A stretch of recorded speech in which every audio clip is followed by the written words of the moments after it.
Hello everybody, how's it going today? I've got a little something that I've personally not done in any of my Jurassic World Live videos that I'm going to be talking about today, and that is a tier list. Now, mainly the reason why I've never covered the tier list is in a game of paper, rock, scissors, which Jurassic World Alive definitely...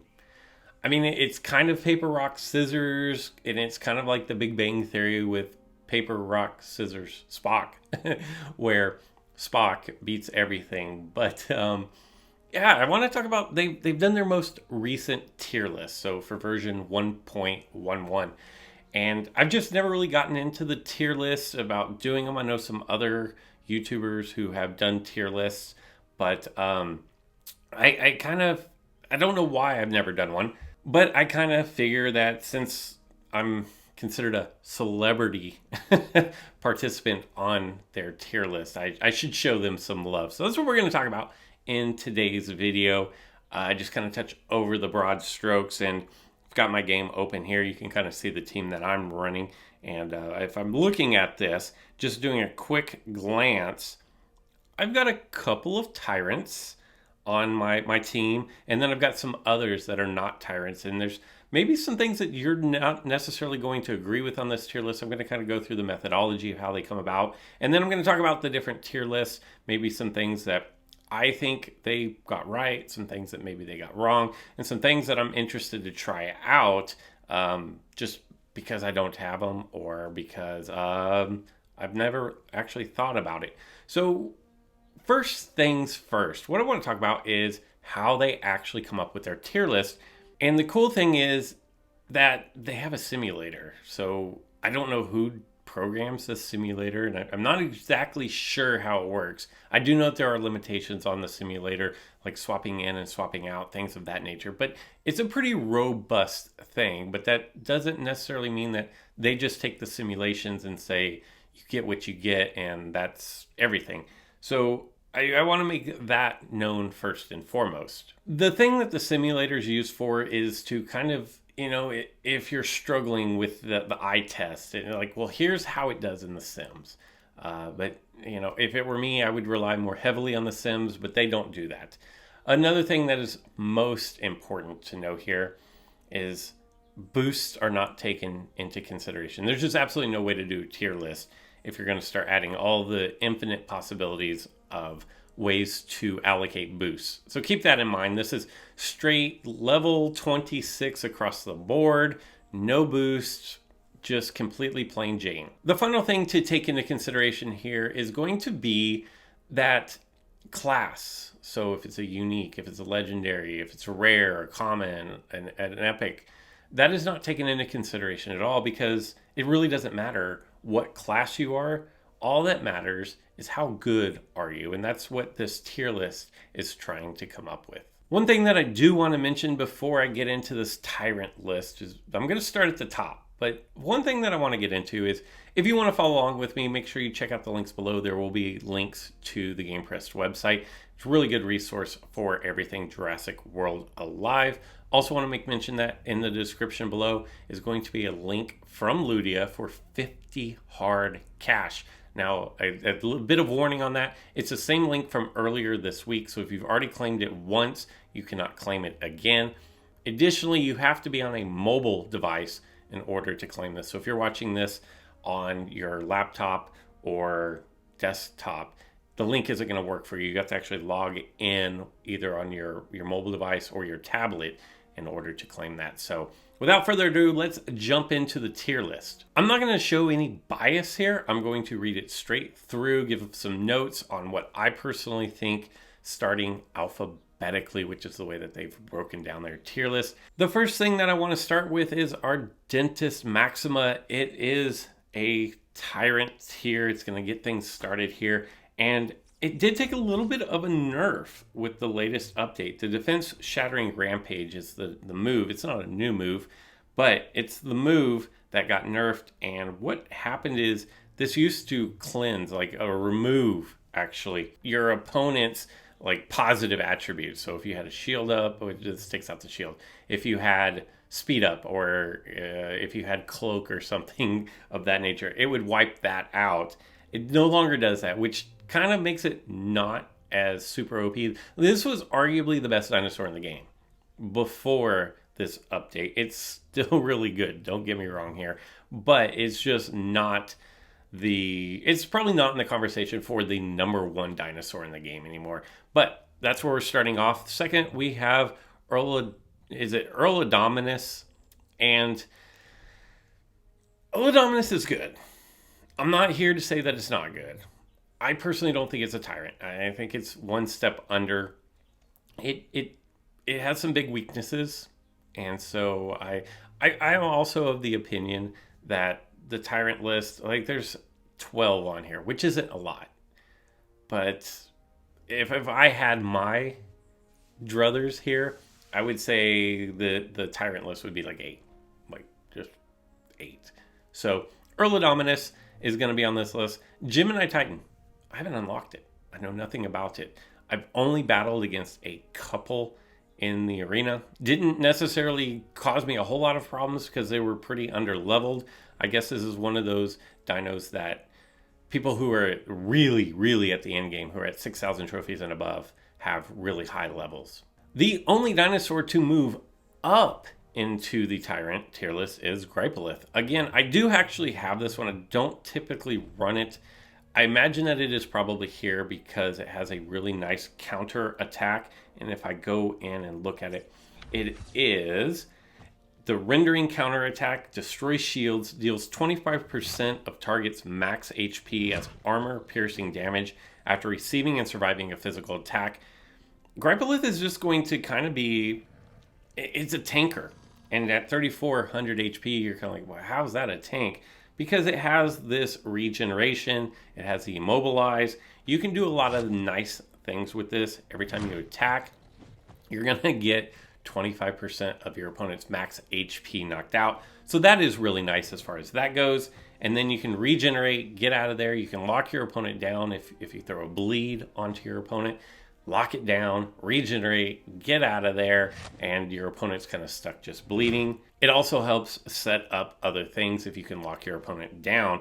That way, maybe something that is lower in health or something that you can create a better matchup on cannot get out of there. So it moves up. It is the lone mover upper of this current from 1.10 into 1.11. Moving on to Indoraptor Gen 2. And, for the longest time, I thought Indoraptor was the best dinosaur in the game. And it kind of fell by its wayside, not so much because of what it did, but because a lot of other things were built around countering it. And with Endo Gen 2, it is a Tyrant. Endo Gen 1 is not a Tyrant, and there's a very specific reason for that. And that's this cautious strike move. This move is absolutely ridiculous. I don't even know off the top of my head, but let's count. It is going to increase speed. It's going to give you a 75% chance to dodge. So that's two things that it does. It's going to reduce the opponent's damage by 50%, and it's going to attack bypassing evasive abilities. So it's going to hit through cloaks. It's going to hit through dodges. So there's like 4 things there. It's going to speed you up. And it cleanses. So there's 5 things that it does right there.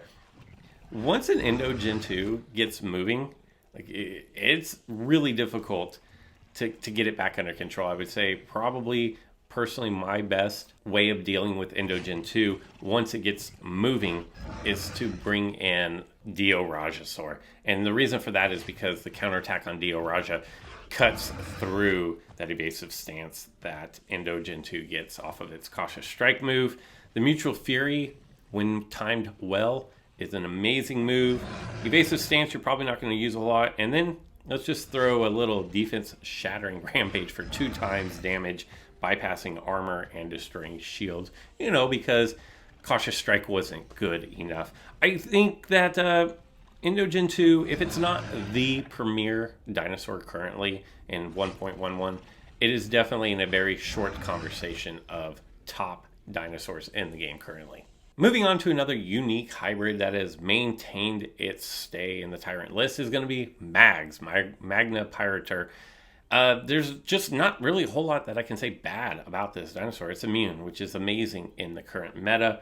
I have mine. I've been running it for a while. I've boosted its speed up. The fact that it's immune is great. It's damages are decent. Like it's not the type of dinosaur that's going to sweep your opponent, most likely. If you're significantly faster and you have a lot of boosts in this, but remember the tier list is not including boosts.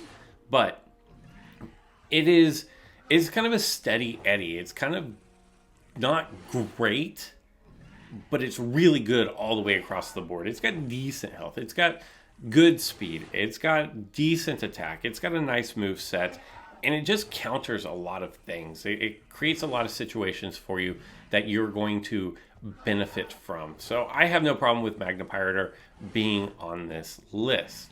We have one new dinosaur, new hybrid specifically, that came out with the patch of 1.11, and that's going to be the Mammotherium.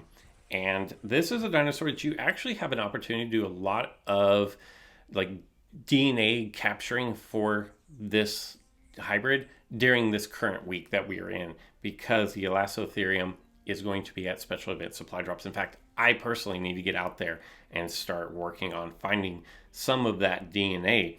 But if I am to go down and kind of look at this, it's a Tyrant. In fact, I have 2 fuses. I'm going to go ahead and drop, this isn't a fuse video, but I'm going to drop 2 fuses in a 10. So that pretty much ruins any slim hope that I had of unlocking this. Definitely going to be able to do that during this week though. And there we go. So I need 60 more DNA in order to unlock this. But I don't know a whole lot about it. As you can see, I don't have it unlocked, but it matches up really well in the battle sims as far as against all the meta relevant dinosaurs currently in the game. So I can't speak knowledgeably on this because I don't have it, but it must be really good if they're willing to say that it is a Tyrant right out the box. The one word of caution that I will put out there is it's not a super hybrid. So if this is a dinosaur that you're going to invest into, just know that at some point in the future, it is going to get a super hybrid. And so you may want to just go to level 20 and stop there in anticipation for the future. Now I misspoke a little bit earlier when I went to Gripolith and said it was the only one that bumped up, because I missed Phorusasaura, which also jumped up on the list. I don't use this. I know that the moveset makes it really difficult to deal with. The instant rampage, the sidestep, it does a lot of things nice. 2 times damage instantly, a rampage and run. So in theory, you can hit somebody and get out of there and then come back for more damage later. I personally don't use this outside of the tournaments, but in tournaments, it has fared really well. So I think it probably is justified being on the Tyrant list. Again, same word of caution about the Mammotherium that we just talked about here is going to be that it's not a super hybrid, where everything else on this list, except for the next one, is going to be a super hybrid. So keep that in mind as far as future-proofing your team and your allocation of DNA and coins. If you're not in the end game and a level 20 or up to level 20 dinosaurs still make your team and can compete on your team for team level, I'd say definitely you want to be running this one.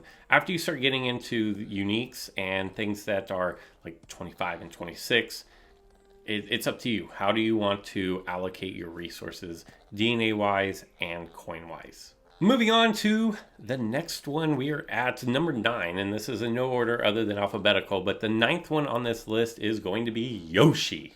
I backed off of my Yoshi for a while. I like it. It's a great dinosaur, and I just felt like for my team build, it didn't fit in anymore. Again, it's not a super hybrid, so a word of caution. Mine's at 26. I'm done. I'm not taking it up any higher than 26. I'll go ahead and save the extra DNA. Yoshi is a dinosaur, a hybrid, that is going to carry you for a long, long time. I've seen some really overpowered Yoshis, and they are absolutely a pain to deal with. You have the immunity, you have the instant distraction, you have the distraction rampage, which is going to do 2 times damage, plus reduce your opponent's damage by 50%. There's a lot to like here, and I'm actually extremely nervous to see what kind of a hybrid comes out of this. I imagine that Proceratomimus is going to receive some kind of a nerf in order to compensate for its unique hybrid. I can't imagine it would get a legendary. Here's another example where class does not dictate what is allowed and what is not allowed in a specific listing or tier of this tier list. Moving on, we have another speedster in Quetzalcoatl, and I like Quetzalcoatl. I was an early adopter on Quetzalcoatl, which is why mine's at level 26, despite being one of the newer dinosaurs on this list. My problem with Quetzalcoatl is its weakness, which is being slowed down, is easily exploitable in this current meta. I personally did not think Quetzalcoatl was a tyrant, in my personal opinion. I think it's extremely good, don't get me wrong, but I don't think it's the best of the best of the best of the best. And so, you know, if you can get it in there, I've seen some that are really boosted up. Again, the tier list doesn't include boosts, but I've seen some that are boosted up and it's a damage maker. The thing is a lot of the opponents that you're going to want to go up against with Quetzalcoatl will never get the speed advantage because like Edom has speed up and Indoraptor G2 has speed up. So keep that in mind. It's a great figure. Don't be shy about boosting it up. But in my opinion, I think this one could have been left off of this tier, although I still think it's a top end dinosaur. Moving on, we have, I can't even pronounce it, and this is nothing new, but it's Smilonimes. Smilonimes, that's what we're going to go with, Smilonimes. But I personally love Smilonimes, and if you've done the campaign mode, it was completely broken when they first released this. If you had to do level 72, which is the second to last step, people were complaining like, oh my gosh, this thing, there's no way to beat it, basically. It has just ungodly armor, 50% armor. It's got a nice shield. It's got a cleanse that can dodge. It's got a precise pounce, which is going to bypass cloak. It's going to go through evasive abilities. It's going to reduce the target's damage by 50%. It's got an impact and run. It's got a swap in stun. It's immune to being stunned. It has a ton of really nice things going for it. As you can see, I personally have boosted mine up, even though it's extremely under leveled. If I can ever get enough of the turtles in order to boost this thing up to team level, it's going to be a madman. But it's the premier armor dinosaur in the game, and it does have weaknesses. Armor piercing is going to chop right through it. A lot of your rampages are going to chop right through that armor. But what it goes up against and what you want to match it up against, it excels against extremely well. And finally, rounding out the Tyrant list is going to be Trykosaurus. This one has been here for a while. It has been through a few changes, and it continues to kind of be the premier hybrid tank, because it's not just a tank. Like it's a chomper as well, as by its armor passing attacks of the defense shattering strike and the defense shattering rampage. It can also instant distract, instant invincibility. There's a lot to like here. It is a very strong figure. I think if you are just starting to build your way up and get into having uniques, I think this is one that you can make the backbone of your team. I think it's going to be here for a while. It just does so many different things, and what it does really well. And so for that, I think that this one is going to be future proof as far as standing the test of time, and something that you can confidently invest in, and invest in heavily and continuously. In the efforts of not making a 3-hour video, I'm going to cut this here, and as we're just going to talk about the Tyrants for this particular list. But if you want to move on to the Apex, it's broken up into highs, mids, and lows. I will tell you, there are some surprises here, and one that I actually don't think is a surprise, but many of you will probably think it's a surprise. We'll touch on that in another video. But let me know, what did they get right here? What did they get wrong here? And what are you most surprised about? Let me know down in the comments below. Again, there is a $50 hard cash link from Ludia down in the description below. Make sure that if you haven't claimed that yet this week, make sure that you do so. It does expire on Sunday. Today is Wednesday. So just know that if you're watching this video much later in the future, then it's probably not going to work for you. That's all I got for this one. I hope you guys enjoyed it. And until next time.